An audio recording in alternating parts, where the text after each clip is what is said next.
Hello all, welcome to the last session. And this is our second day of the convening. What we're talking about is equitable access to online learning courses for deaf students. My name is Latoya Dixon, and I am a member of NDC Help Team.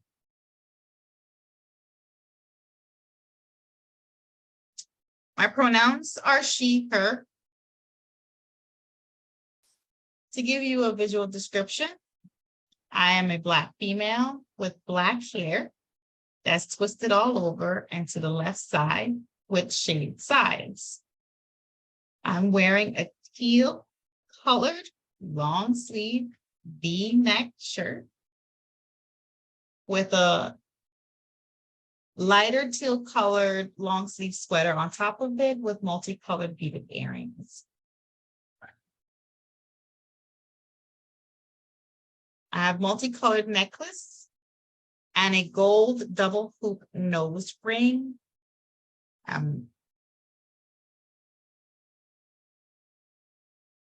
My background is a dark gray, bluish kind of color.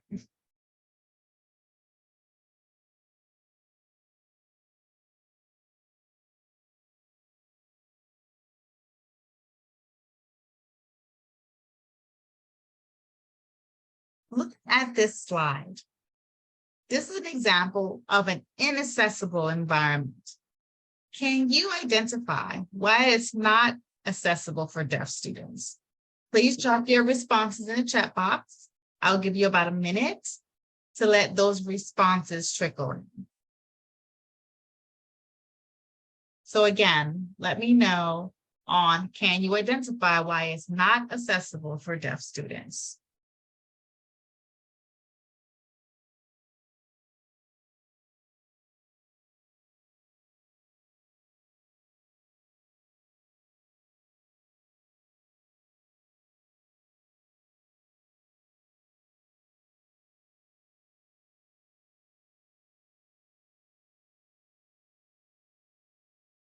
Well, it is obvious that it's not accessible online environment for deaf students in the course. Go ahead and continue to type your responses in the chat.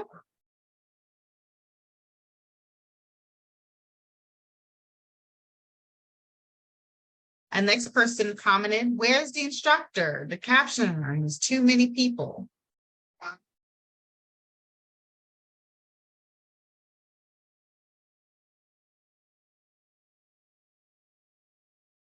Any other comments before we move on?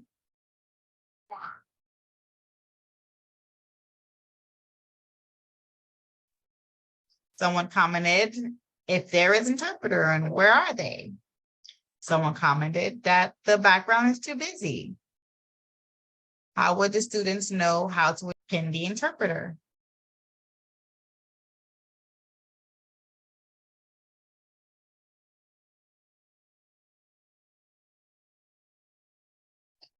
Someone's asking, where's the interpreter? At that point, it would be too much to be going through the multiple videos to try to find the interpreter and be going through different slides.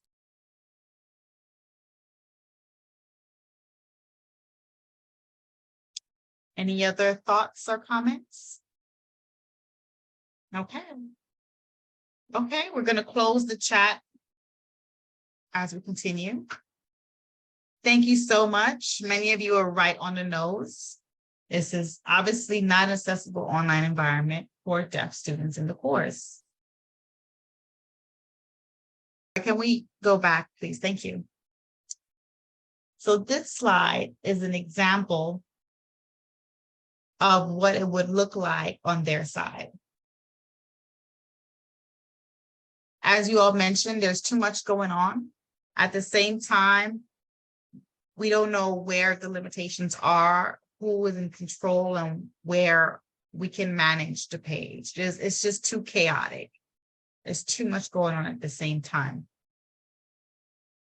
Students are trying to figure out and navigate different tasks during these meetings, which can be watching the chat, answering the Q&A questions, participating, watching the interpreters, watching the slides. It's just too much. All of that can make anyone very frustrated. With that being said, it's essential that we set our online policies and procedures one presentation at a time, take advantage of different factors with the platform. Raise their hand feature, spotlighting, and pinning the presenter. Next slide, please.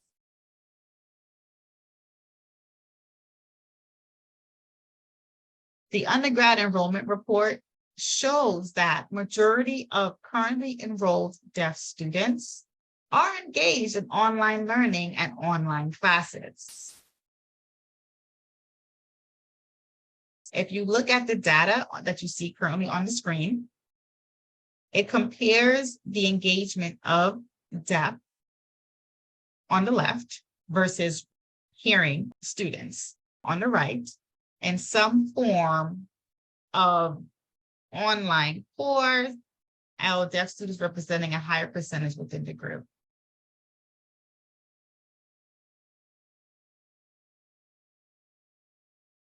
So you notice that this was in 2019, so pre-COVID, which tells you what happened with COVID for data and the numbers. Clearly, COVID did have an impact on this data and the numbers that's shown. Next slide, please.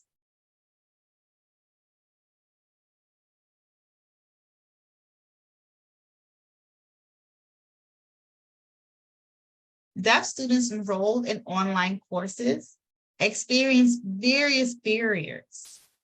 As a result of the barriers that arise, the deaf student becomes overwhelmed and frustrated. Some of these barriers faced include, but are not limited to, the professor lack of awareness and knowledge, both working with accommodating the deaf student. Another example may be biases or attitudes. The professor already had their negative attitude or perception about deaf students already set before even working with the student. As a result, here are two quotes that shows the effect of these negative attitudes toward a deaf student. And most of these are hearing individuals. They don't know how closed caption works, or most of them will sometimes show a video in class that have the automatic captions or no captions at all. The second quote, not all of my professors are willing to accommodate me.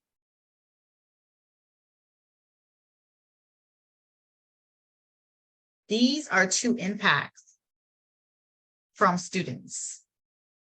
Next slide, please.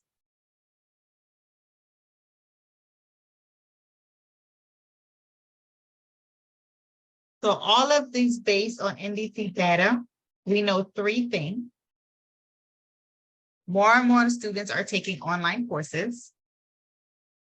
Deaf students are not satisfied with accommodations provided during COVID. And thirdly, online learning is here to stay.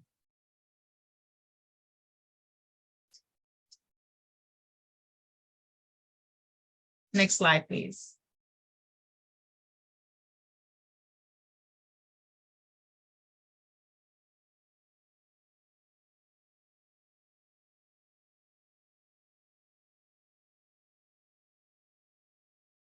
Based on those three things, we must explore how to accommodate deaf students in both types of online environment.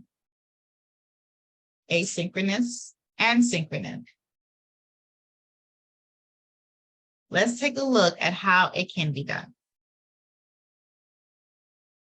Next slide, please.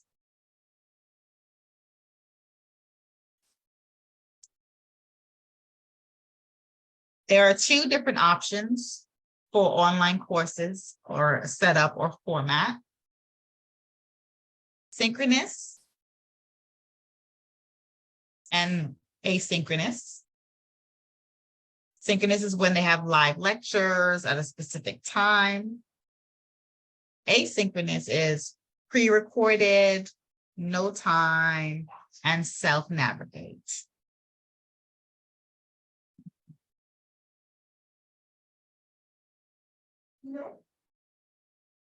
Those two are not equivalent. If they're not the same, that means they would require different accommodations for each. A common misassumption is what accommodation students use for in-person classes can easily be applied to online courses. That is not always the case, true or fit.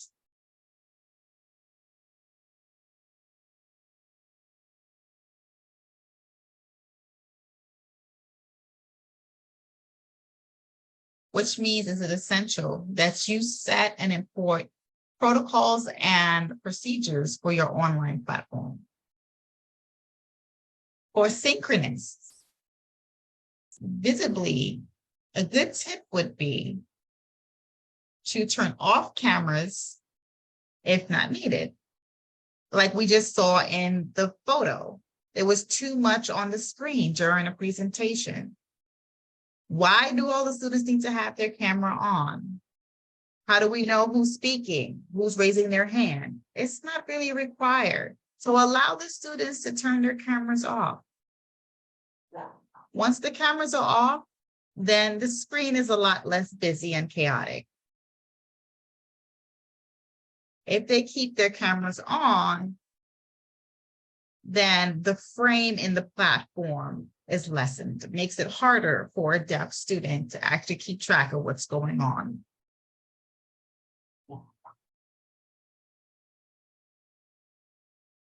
And use the different features that's incorporated in your platform, like pinning, spotlighting. And they're all readily available for you to use, and it's accessible to deaf individuals. Another idea would be to set a stage or a tone for the class. Before each student starts speaking, make sure they identify themselves of who's speaking before their comment. Say, hello, Latoya speaking, then proceed with your comment. That's a better way for the student to keep track of who's speaking and keeping up with the conversation. For example, right now in Zoom, you can see a yellow border, and that's actually not efficient for a deaf individual. You don't know whose voice and who's speaking, et cetera, et cetera. So it's good to set up these features. I believe it's a good idea to also have more interactive presentation. Make sure that everyone raises their hands before speaking.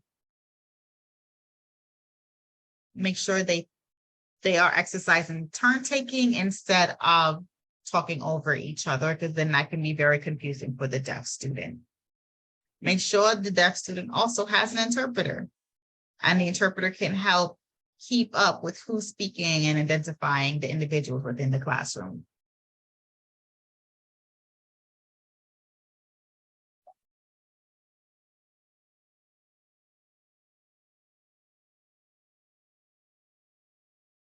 Related to media and content, if you're providing interpreters and cart services, make sure that you can provide this for the deaf individual, because some of them are not vast with the language or what's happening within the course, which means you may need to include them in providing learning management system, LMS, something like Blackboard or Canvas, whatever it is that you're using, provide the services, the interpreters or the cart services access to these platforms.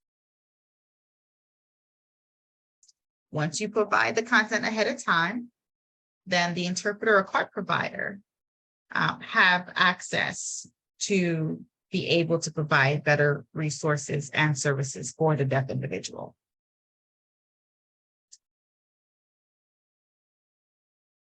And for pre-recorded, make sure that you have an opportunity to send it to the deaf. Before you send it to the deaf person, make sure they have captioning readily available. And also, make sure you're not using ASR, which is the automatic closed captions within the platform. They're typically not as accurate.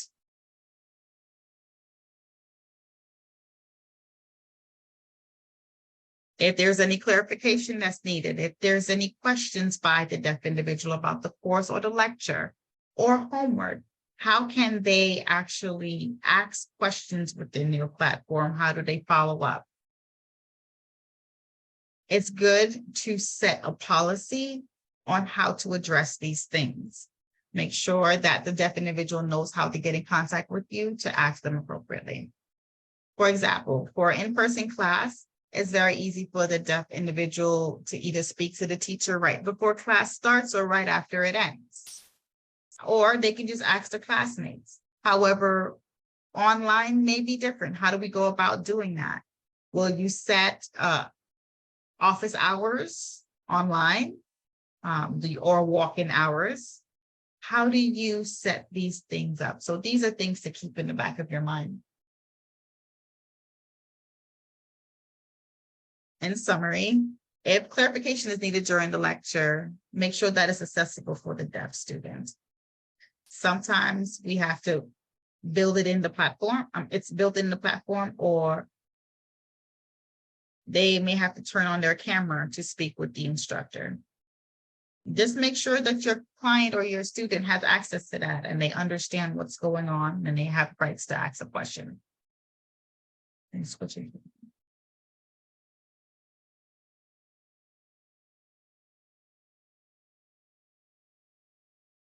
When you have a discussion board, make sure to have that in English.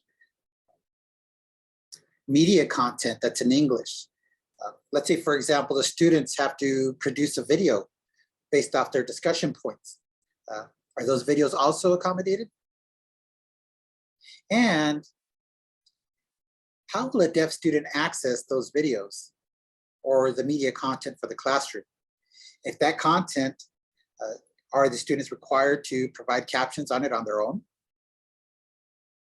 They can do so before they upload it. Or students can make those videos and then turn that into one of the departments where they can add closed captions. The process to do so should be clear, and the requirements that are needed should also be clearly laid out. Students can often add closed captions to their own material. Students who use social media quite often add captions there. So why not leverage that inherent knowledge and ask students to go ahead and add captions to their videos in the classroom as a requirement? That's just another idea to share with you.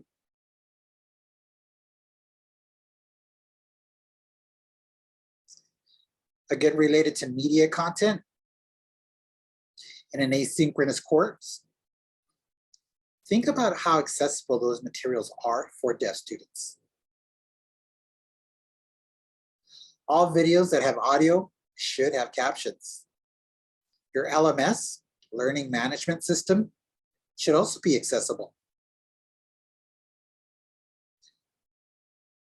Another question I ask is, are there multiple ways for the student to engage with the class? Multiple ways where they can connect with their peers, where they can connect with their classmates through the use of the discussion boards? Perhaps they can use email or they can use chat. But you do want to make sure that the deaf student can fully participate in the program.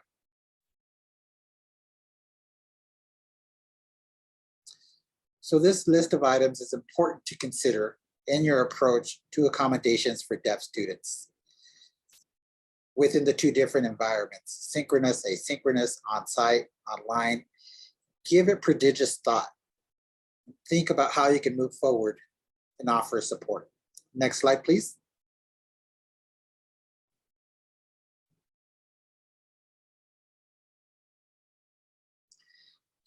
Now we want to look at specific barriers experienced by students in different areas participating in an online learning environment. Software. Some software is more accessible than others. Some software is decent and not so great. Professors sometimes are not familiar with accessibility features on a variety of platforms. Some are clueless when it comes to technology even, and don't know how to use the software they are working with. Software often has to pass an accessibility check. But the user experience is what's most critical. Sometimes the user experience isn't great. Sometimes there are limitations in the software.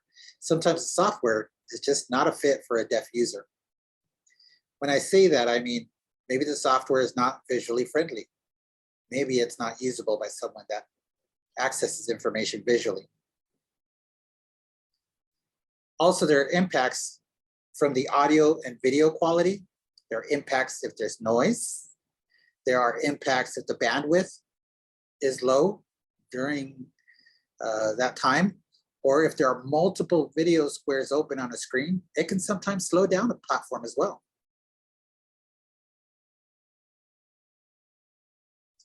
We also have to take into consideration an internet connection. If it's a low speed connection or not a high speed connection, or if the connection itself is lacking somehow, that creates further disruptions for deaf students.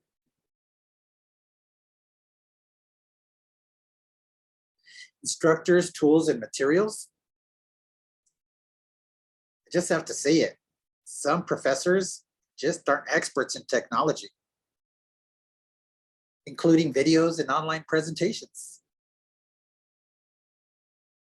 Sometimes they rely solely on automated captions, and that causes a reduced accuracy, which is not the best experience. For example, with YouTube videos is where that could happen.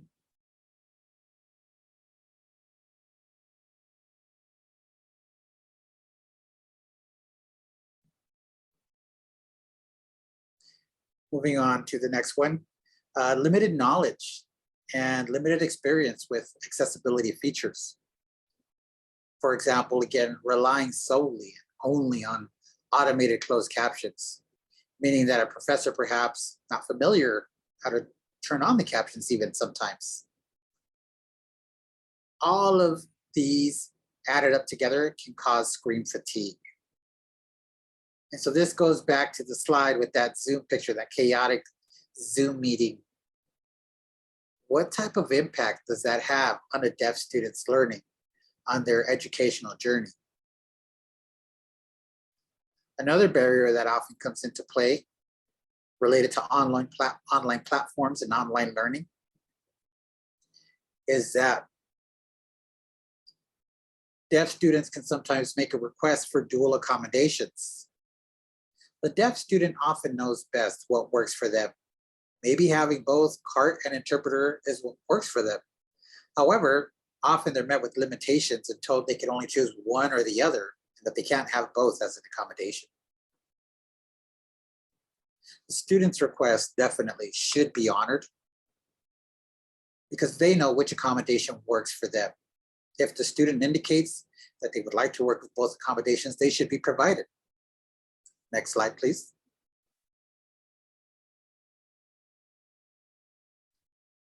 I want to shift your focus now and ask you to think about the difference between ASR, automated speech recognition, and STTS, which is speech to text services. With ASR, It might be fast and immediate, but it doesn't mean it's accurate. It also doesn't mean it's reliable.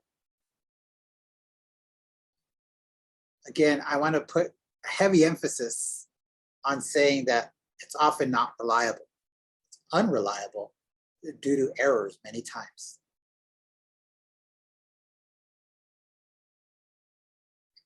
I want to point out that, for example, here at NDC, we do use speech-to-text services, which means it's a live person typing out the captions, which allows for more efficiency and more accuracy, instead of relying on automated captions that can have those errors inherent at times. With that said, accuracy of automated systems can sometimes be as low as 80, 85%, which means that there's a 15% gap. That gap can have complications and impacts on a deaf student while they're in their classroom or during an online learning experience. I'll ask you to take a look at the chart. On the left side, we've identified a couple different errors via using ASR. For example, ASR is unable to identify what one says sometimes because of misunderstandings, which will impact the deaf student. For example, if the professor said you can access the homework online, we have a situation where the ASR showed that as you can't access the homework online. That would definitely have an impact on the deaf student. So we have to consider that the information being received by deaf students will be different than the information received by hearing students within the same classroom via the use of these types of systems. Some people say, well, that's not a big difference. It's not too bad. It's not a big deal. But the truth is, it has a heavy weight on your students and can make a difference in the courses if professors are only relying on ASR services or systems. Next slide.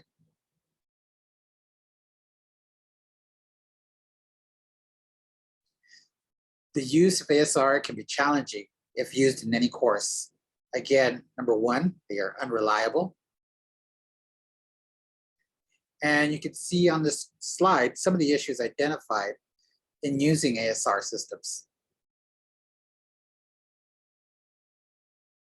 And again, the errors might seem small. They might seem minute, like, oh, these are tiny errors, but they have big impacts, huge impacts on student learning.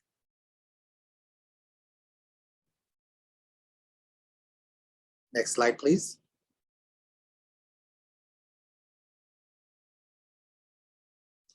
Okay, at this point, I'm going to open up the chat box again.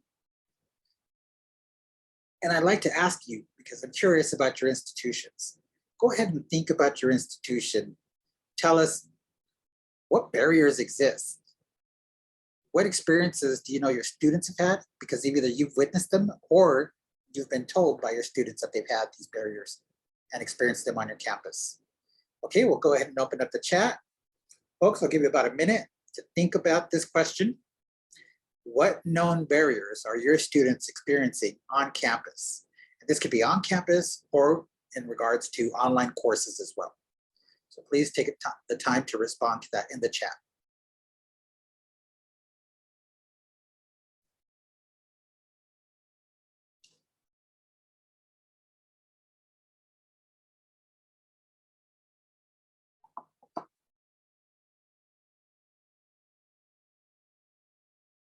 I'm seeing a comment that instructors forget or simply don't know how to assign interpreters. Caption is to their Zoom.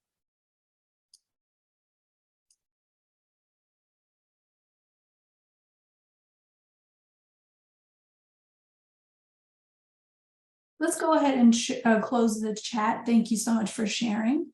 Next slide, please.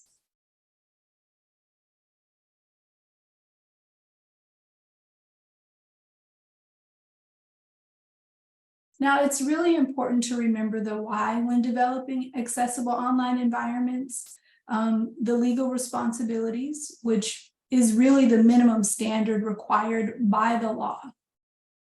And keep in mind that this is not the ceiling. It's really important to remember, and I want to emphasize, effective communication.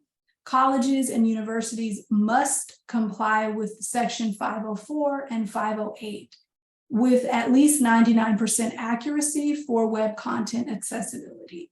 Next slide, please.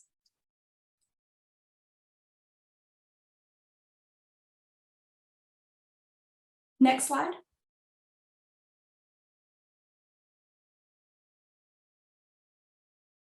So our Equitable Access Guide, it has more information and basic scenarios about legal responsibilities of institutions, specifically Section 8. If you're interested, please definitely take a look. You can screenshot via the QR code up there to explore more in-depthly about these legal cases. Next slide.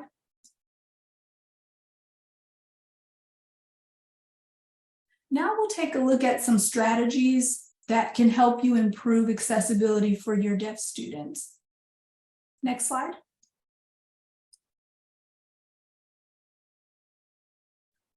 So proactive planning. It really entails planning in advance rather than waiting last minute for a need to arise, for a deaf person to show up. But really go ahead and prepare in advance so that you're ready. During the interactive process, which really should be happening at the beginning, middle, or end of the semester to include the student's experience. Again, that would happen in the beginning, middle, or end of the semester. These are some questions on the screen here that you can ask and related to online courses specifically. Next slide.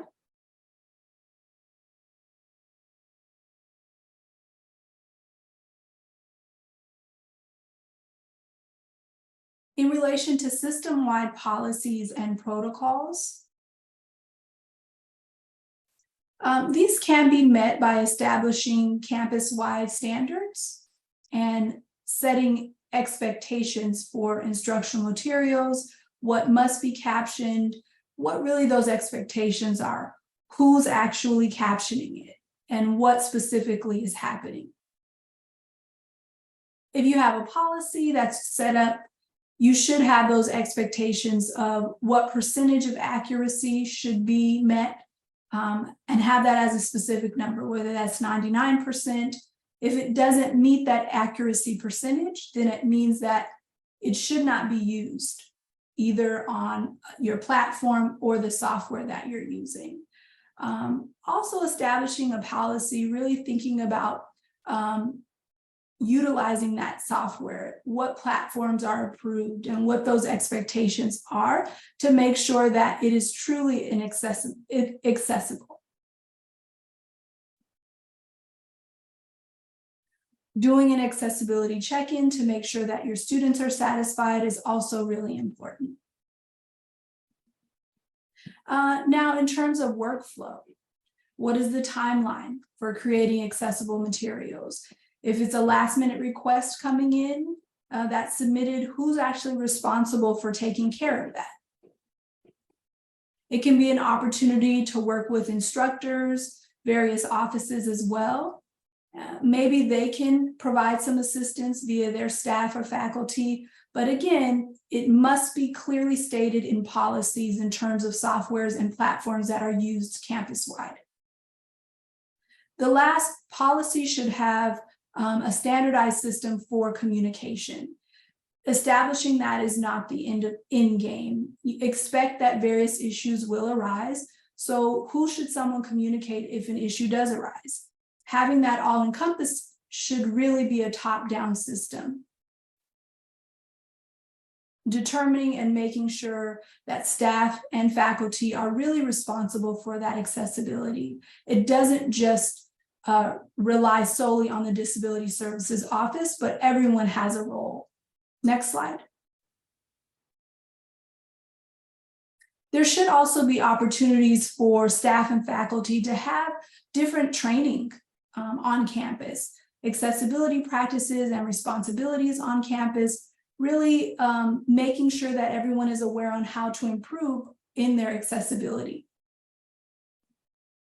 In addition to IT and instructional tech, having different faculty and staff members who have an expertise on campus with technology, why not leverage and use them when accessibility issues arise because they have that expertise? Again, the onus should not only be on the Disability Services Office. Training opportunities should also be offered regularly, not just simply a once a year or once a month thing, but something that happens throughout the year, perhaps including it in professional development, whether that's IT or instructional tech department. That really plays a role in equitable access.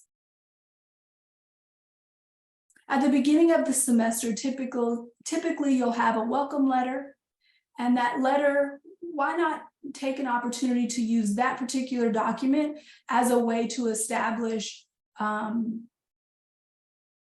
space where faculty and staff can readily look at how you can resolve certain issues when it comes to accessibility and tech. Finally, having a conversation and awareness should be year-round. You don't want to wait for Disability Awareness Month to address certain things, but really making sure that those conversations are happening year-round.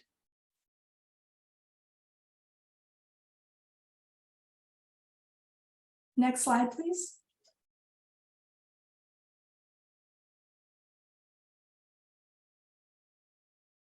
There's strength in partnerships. Working with other departments on campus is really a great thing to leverage. Not only the Disability Services Office, but various agencies, student life, residence hall, partnering and collaborating with all of those various departments to make sure that the students are being served efficiently.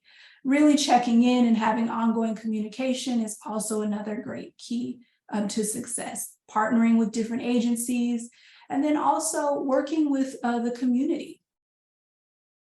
Working with your local community that's right near your campus. For example, having different projects and opportunities where you can build and improve those strong connections and partnership with community members is also very beneficial. Next slide, please. Collecting feedback should not only focus on the Disability Service Offices, but why not take advantage of campus-wide surveys that can be done, utilizing various lists on campus to help with data collection, and then feedback, whether it's negative or positive, is a means for improvement. So using faculty and staff evaluations that are provided at the end of the semester to see how courses are going. Teachers have noticed that, hey, it's not quite working, or students may say that a course is not quite working for them. So that feedback can help an instructor improve their accessibility. Next slide, please.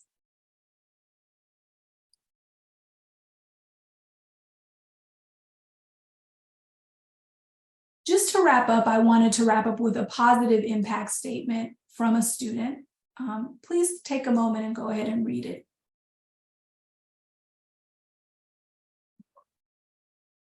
From this quote, you can really see that online courses can be a real frustration for students in their experience if accessibility is not set up beforehand. Next slide. NDC has various resources, online learning courses, various tips that you all can definitely take advantage of in using for your campuses. The QR code up here, if you want